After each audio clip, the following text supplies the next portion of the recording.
love to live in a bigger house. Maybe if Mom works more hours, we could move someplace nicer.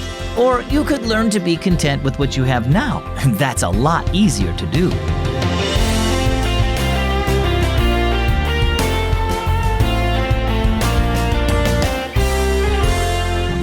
Welcome to Keys for Kids. My name is Zach. When I was younger, my cousin Frankie had all the coolest stuff. An awesome bike, a big house, and even a pool. I'll admit, I was jealous. I wished my family had that stuff too. But now, instead, I've learned to be content with what God has given me and to be careful not to be greedy. Just like Jesus said in Luke 12:15, guard against every kind of greed. Life is not measured by how much you own.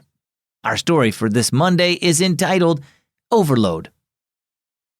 Mom, the house on the corner, the one we looked at last year, is for sale again, Charlotte said as she burst through the door. Can we look at it again, Mom? Can we buy it? It's so cool.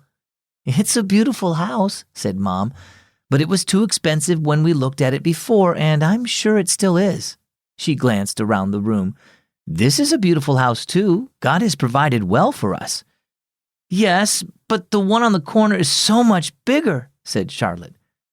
But the only way we could pay for that house would be to live on canned spaghetti and powdered milk, Mom said with a grin. Does that sound good to you?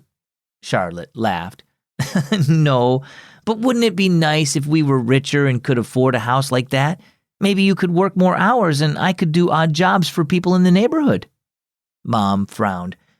Do you remember what happened when we tried to make a super-duper buffet lunch last week? Yeah, Charlotte groaned. We had the oven going and every appliance we owned was plugged in. We blew one fuse after another, so we couldn't get anything done. Yes, said Mom. We ended up with a lot of half-cooked food because we tried to do too much. Can you see how we might learn something from that experience? Sure, Charlotte giggled. We learned we need the big house on the corner because the electric stuff here doesn't work so well. Mom laughed. I had a more spiritual lesson in mind. I'm thinking that we could overload ourselves like we overloaded the wiring. More work, more possessions, more debt, filling our lives with more can make us lose track of what really matters. It might seem like a bigger house or more stuff will bring us more satisfaction in life, but we need to remember that only Jesus can satisfy the deepest desires of our hearts.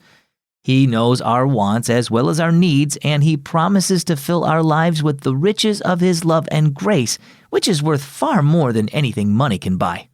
Let's trust Him and be thankful for a safe and comfortable home that we can afford. So how about you? Do you ever wish your parents had more money? Do you dream about the things you'd be able to buy if they did? Money provides physical comforts, but nothing you can buy will ever satisfy your soul.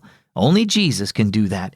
So don't overburden yourself seeking riches that don't satisfy. Remember that Jesus knows exactly what you need, and let Him fill your life with the richness of knowing Him. Our key verse is found in the Gospel of Luke, chapter 12, verse 15. Guard against every kind of greed. Life is not measured by how much you own. And our key thought for today. Things don't satisfy. It's true that life can get pretty busy sometimes, right?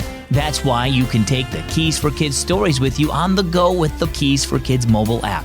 That way you can listen in the car when you're on your way to school or take time to learn more about God when you're going to soccer practice.